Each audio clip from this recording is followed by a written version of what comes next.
Thank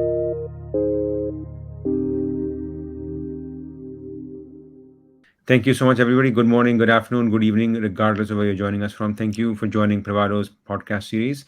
We have been meeting every so often with the goal to highlight some of the top performers and thinkers in the privacy and security engineering areas. But the goal is also to create a community of leaders who are on the ground, solving problems, making hard choices, learning and building new skills, and adding value to the companies they work for and the customers whose data they're supposed to protect. So, our special guest today is Jayati Dev from Comcast. Jayati, would you love to introduce yourself a little bit? Yeah, hi everyone. Thank you, Nishant, for the introduction. I am Jayati Dev. I'm a privacy engineer in the Comcast research and development team based out of Philadelphia. Thank you. So, Jyoti, we have a lot of people in our community, in our audience, who don't quite know how to break into privacy engineering, or whether they are starting out or finishing up, or it's hard to sort of be good at a discipline that is itself so new. So, please tell us your story. How did you get here? What skills did you learn? What mentors, what successes and failures took you to this point? I would love to sort of hear your story, especially for the benefit of our audience. Yeah, for sure. So I joined Comcast about a year ago, so I can speak from the perspective of a really early career privacy engineer. I'm an electronics engineer by training. So I did this cryptography internship at Indian Statistical Institute during my undergrad. And I was like, okay, this is cool. This is something I want to do. So I wanted to study encryption in IoT devices. So I was applying for different doctoral programs in the United States. And but when I got into like the security informatics program at Indiana University, I saw that the cybersecurity field is so vast and there are just so many different things that are happening and so many different facets there. So I was working with my advisor, Professor Jean Camp, and I wanted to work on something that I care about. And it turned out that some of the projects I really cared about was how products and services affect user privacy. So whether it be like messaging platforms, um, different applications, email platforms, how do they how do they affect user privacy and what technical controls we can build in or we can recommend that would address or like mitigate some of the concerns that users have. So when I was looking for a position out of grad school, privacy engineering was is still kind of like a new field. So I was looking at different analyst positions, but then um, the privacy engineering position at Comcast was a great fit because I get to do technical research, but also work on like proof of concepts, which would impact um, products across, and that's what our team does. So there are just like so many amazing people who are working in this space and on so many amazing projects. That was so good to hear, Jyoti, and especially gratifying is the fact that there is no one straight route. People take multiple routes. The goal, in your case, being to learn new things, fix new problems, help other people, learn from people. So, this is an example of persistence and humility. So, I really hope our community is taking note because there is no one way to get there. This field is very inclusive, but it's also very new. So, you can chart your own path. Tell me something, Jyoti, about the resources you use: courses, books, certifications, mentors. This is a pretty new discipline, and often there is imposter syndrome where people don't quite know whether they're getting the right training or not. And often people are afraid to sort of put ideas on the table because they don't have those hardcore privacy and credentials. So, what resources did you use to get here? I think something that has been very helpful for me during grad school is core foundations in security and privacy and like programming, statistics, all of the different fields which support privacy engineering. It has been I feel like those foundational classes have been really helpful for me. But apart from that, I think I try to do as much reading as I can about different academic papers that are coming out in like privacy engineering, the different work that is happening. And there are like so many different work happening in the engineering space and the socio-technical solution space, legal space. So I try to keep track of the academic work, but there is also like a lot of work coming out of the industry in terms of like threat modeling and like developing additional tools. So I try to keep track of that, like Privado does. And apart from that, I'm trying to read like new books as well in the privacy engineering space. One of them is the Privacy Engineers Manifesto that I just started reading. So yeah, I try to, and then I try to also keep track of some of the current news that are happening in the privacy space. So I try to follow news, and I also get like some of the news from social media. So I try to like read as much as I can because it's kind of constantly changing and new things are coming up. That is very helpful. I love the fact, again, just like your first answer, you're talking about multiple sources, multiple learning opportunities, and fusing them together, and also adding your own ideas. So a lot of the way we do our jobs in this discipline, I've been in the field for about more than 10 years now. I have the same improvisational, hungry student attitude you have. But the job can be very interesting because there is no playbook, like there is no easy one way to do it. So what tell me a few things that you absolutely love about the job and a few things that might make the job challenging. So let's have both sides of the story, and there are no wrong answers, so feel as comfortable as you can answering the question.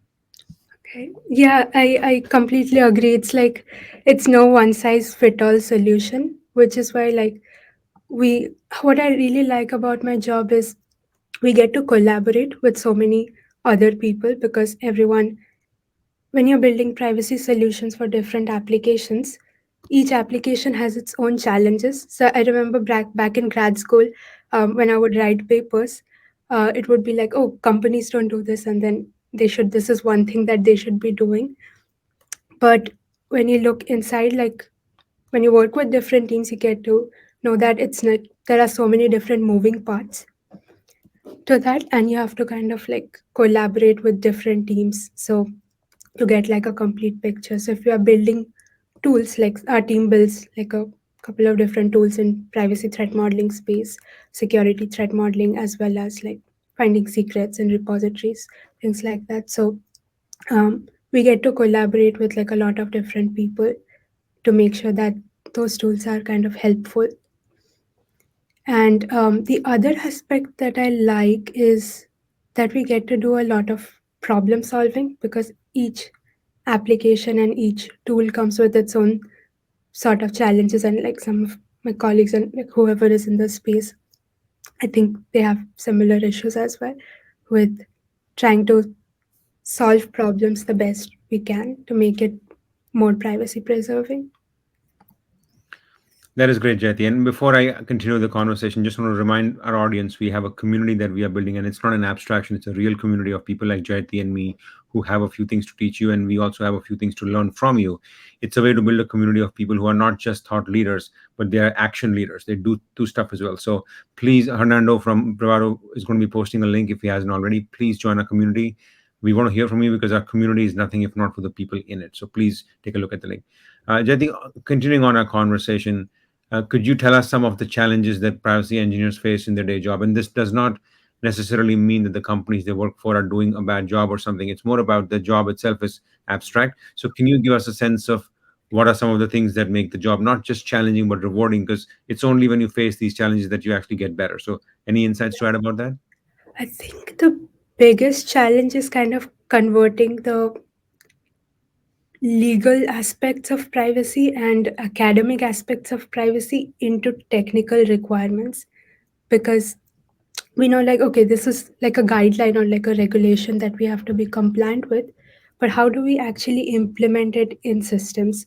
So like if a guideline says you need to have good privacy controls, but then how does it translate to like when you're actually building out a website, how do those controls look like? Do they have opt in, do they have opt out? So there are just so many decisions that go into it. But once that conversion is done, that can be very rewarding that you build something that is more tangible, but it also like has these guidelines and principles that support it. It's great. What is one thing that you learned in this job in the last year or so that you thought you knew but was incorrect? Like, let me ask the question a bit better. Are there examples of things that you thought you had an opinion and strong ideas about, but now that you actually have done the job for a year or so, you have a different perception? Like, people don't often change their minds. We are creatures of habit. So how did this job change you in a meaningful way in the last year or so? Yeah, the first thing was like I was like a very privacy idealist in some ways. So like okay, this is how companies should do it, and this is how like why don't they implement this? Why don't they implement um, this control? But then inside like on the job, I realized that there are just different teams doing different aspects of like a product. So if there's a product coming out, there are like development teams, there are design teams, there are like security teams, all of which would support that application. So it the problem becomes more complex, and it also involves some functional elements. So if we like have some privacy controls, it might we will want to balance it in such a way so that it does not take away from the functionality of the product itself. So you still want to have like a business product that is useful for customers without like and balancing it with like the privacy controls. So that has been like a new learning for me. And then as I talk to more people, I realize how complex this problem is, like when I talk to different teams. So yeah. That is great. One of the things I have heard from a lot of privacy engineers is that they don't quite have a set template of who they work with, right? And the perception on the outside is privacy engineering is a legal thing. You work with attorneys and you do what they tell you to do. And you and I both know that's not true. That's only one part of the job. So, could you give us some examples of how you work with different teams in specific projects? Like, where do you start? How does that journey take you? Essentially, we're not looking for the final answer that you came up with. We're trying to understand how you allied with people to come up with the answer, including surprises or things that weren't exactly as you expected. So, mainly tell us a story, Jati. We're eager to learn from you. Yeah, so I think one of the things that we do is this try to reach out to as many teams as we can to like develop a privacy. So the good thing about our team is we are a research and development team. So we build privacy tools, but then that is something that connects across all different many different teams across Comcast. So it connects to privacy legal, it connects to privacy operations, threat modeling. It also connects to like public policy. So we try to gather aspects of like what is the engineering problem that we are trying to solve. So for example, if we are developing a threat modeling solution, um, what are the applications we are designing it for, who is answering those questions, are they developers? So we are trying to build for those, but we also talk to legal team and like policy team so that to make sure that what we are building is aligning with what are like what the guidelines are and what like legal compliance things we should also be looking at. Has there been a situation where you have found that folks who are non-technical essentially started surprising you by asking technical questions and vice versa? I think one of the things that has happened in the last 10 years is a lot of attorneys have realized that they need to understand a bit more technical detail. And a lot of engineers on the privacy side also realize, thankfully, that they need to understand the big picture, the human component. It's not just about keys and numbers and things like that, right? So, have you sort of seen that happen in the last year or so? Yes, definitely. We work with, so when we sit in some of these threat modeling teams, like threat modeling sessions that happen, it's a it brings together like people from all these different groups, and they ask questions. Some of them, like when they get to know the architecture of a product, they ask questions about like how does this work, how does this data transfer. It helps them see like an entire picture of like how the application works. And they do ask questions that are like technical: how do you store this data, where do you encrypt? And we get to know more about like how these different applications are different and they're processing data and how we can make those processes better for them. That's great. So we have actually an audience question. I want to change our script a little bit. Do you have any plans to open source the guidelines that you're talking about, like the map threat modeling? Because I think where the audience is coming from is there is the absence of known standards in cybersecurity as well, not just privacy, but especially in privacy because it's so new. And as we know, laws like GDPR are not very prescriptive. So do you plan on open sourcing some of your work? Yes, so a map or models of applied privacy was a privacy threat modeling framework that our team developed, and we already have that open source actually on GitHub, and I'll post a link to that. Perfect. That is great. So we'll make sure that Devesh gets the link from you so the audience can get it because I think it's always cool to build a community not just around ideas but also around specific goals and standards. Can you give Yeah. us a sense of? So you're saying, Jyoti? Yeah, I was saying that yeah, we are trying to gather academic like knowledge and then build like a framework so that um, organizations who kind of do threat modeling, who are looking to privacy threat model their application, they can use something like map that we have open sourced to kind of find threats in their own application. And that inspires me to ask you a different question, Jati. When people think about threat monitoring, alerting, they think about security, and they think about an exfiltration attempt, DDoS attempt, or some kind of a privacy, a security harm, right? It's a very sometimes the phrase creates an impression in people's minds, and then they look at the work through that lens. But I love the fact that you think of privacy threat modeling as well, because those privacy threats typically don't emanate immediately. Like you don't always see the outcome right away. When there is a breach or an incident of that sort on the security side, the people doing the bad thing often want to know, like they want that dark fame, like they want to tell the world, hey, look, we broke into this company. Privacy harms are very different. Privacy threats often are contextual in nature. So can you give us a sense of how people should think about threat modeling, especially when it comes to privacy, given that you are maybe among the three people I've talked to that has actually built something in this domain for threat modeling in privacy? Oh, so the way we have kind of operationalized this is through personas. So, it's for two reasons. One, it's like it's something that developers are comfortable with, like they know personas, and then it also helps communicate to like executives about what the actual threat could be and what the impact could be. So the way, like the threat modeling tool that we kind of developed works is that we tell developers a persona that is this something that can happen to your applications. If we take like a real world example and then we say that okay, this breach happened and this is how it happened and it impacted the organization this way, do you think that's something that can happen in your application as well? And then if it does happen, what are the different mitigation that you should be looking at to kind of help mitigate those threats? That is awesome. So So I would love to understand sort of what the reactions were in the beginning, because I can imagine people who you might have talked to in the industry, they would either say, "Oh my goodness, I want this because I don't want to be having this problem at all," and then there are other people who think, "Oh, it can happen to us; it will happen to somebody else." Because denial and paranoia are both central to the human condition, right? So when you started having these questions and these conversations about how to apply this framework, what were the typical reactions you got in the beginning? yeah, when we started, like after we released this framework, we had it as a research project, and then what we were doing is kind of doing these pilots with different applications to see what the reaction is, like how they perceive it. And yeah, some of the initial reactions were like, um, we are already doing like a we are asking a set of security questions. What are how are these questions different and how are the mitigations different?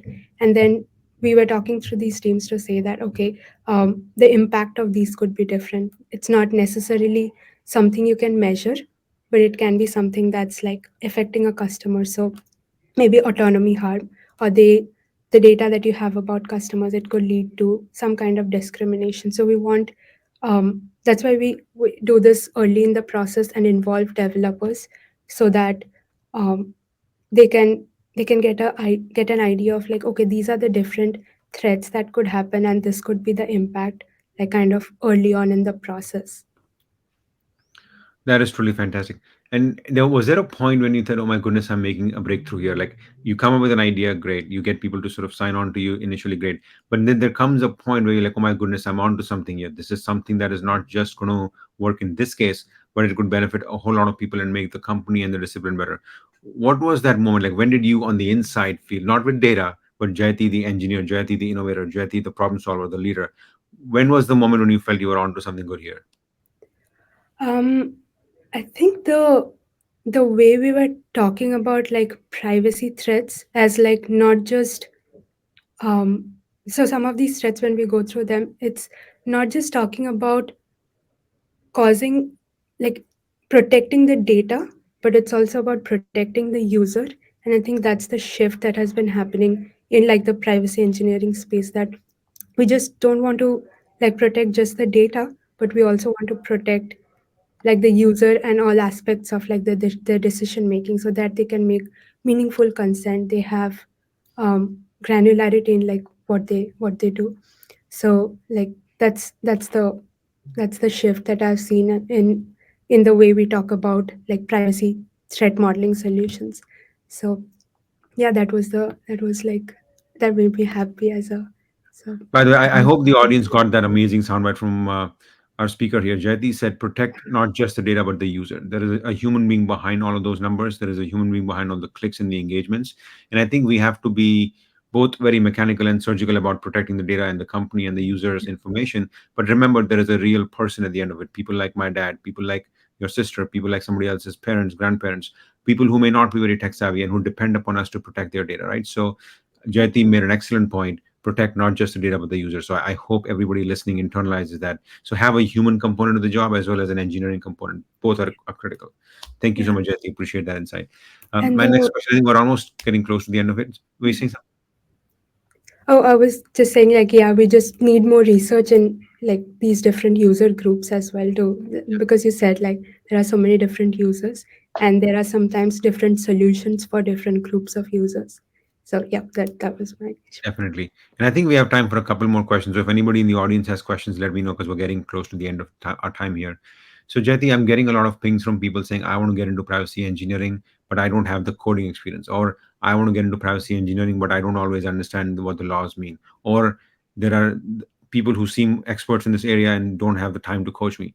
What would you tell those people? How can they get into the discipline and not just from an ad hoc basis, but in a formal role that pays good money, gives them a seat at the table? What patterns, what can we learn from you actually?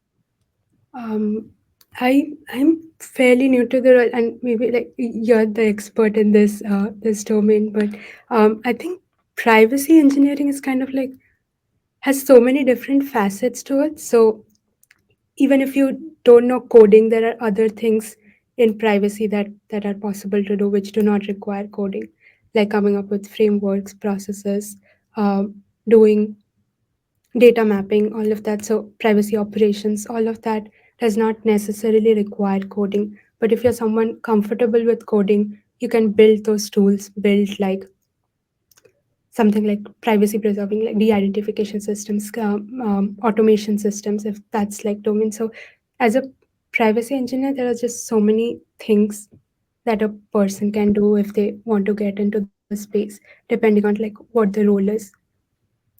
And that is truly fantastic. Very good to hear. And I have to ask a question on my own. So one of the causes I've cared deeply about, many people in the industry have as well, is to build a base of privacy engineers, and also not just privacy engineers, but engineers period, who look like the customers we support. And I think we are struggling in that domain because we don't have nearly as many female engineers as we should. African American engineers, Native American engineers. It's not a very diverse field when it comes to biography.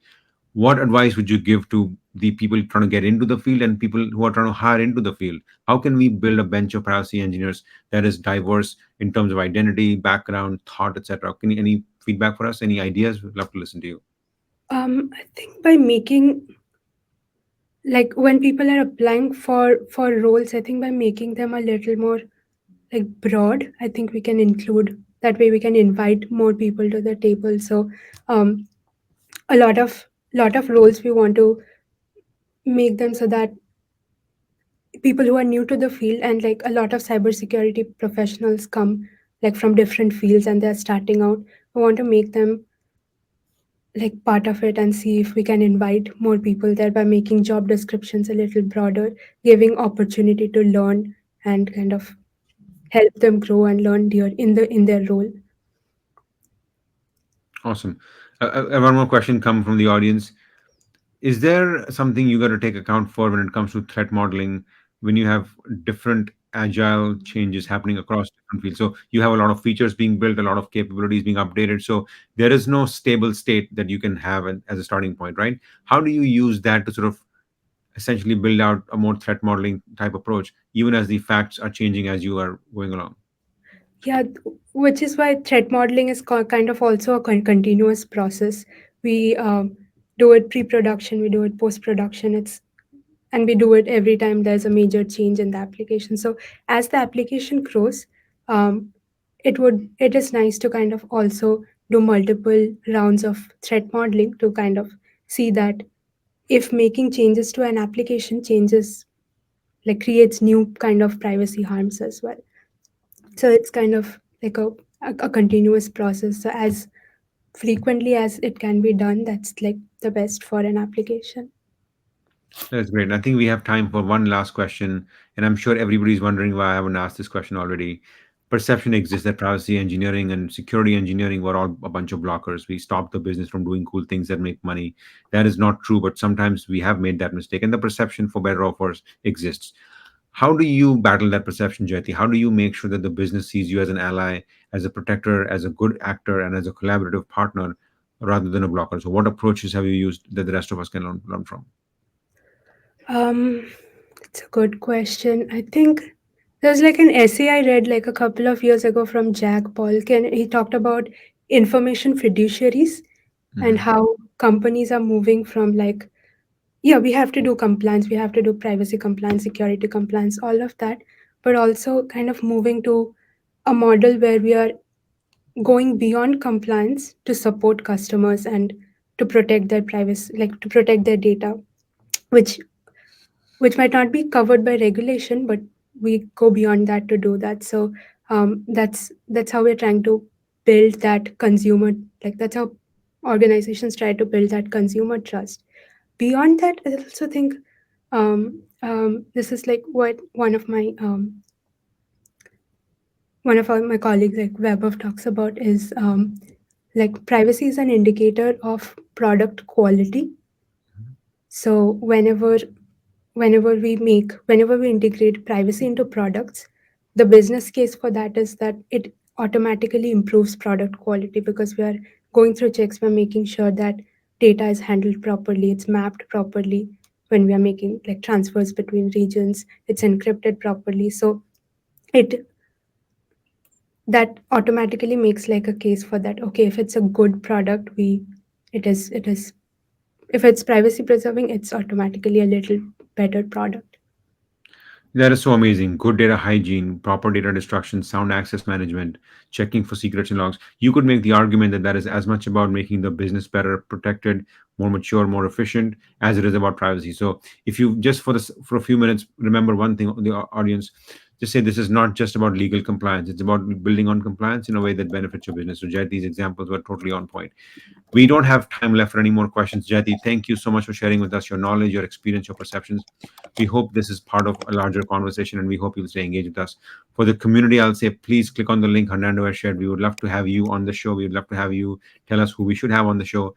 It's about growing the community, growing the discipline, making our platforms better, supporting our business better, all in the long term interest of supporting our customer base, our user base, and keeping them safe. So you can achieve all of these goals at the same time, a business and a skill perspective. So this is about privacy engineering as a force multiplier and as a differentiator.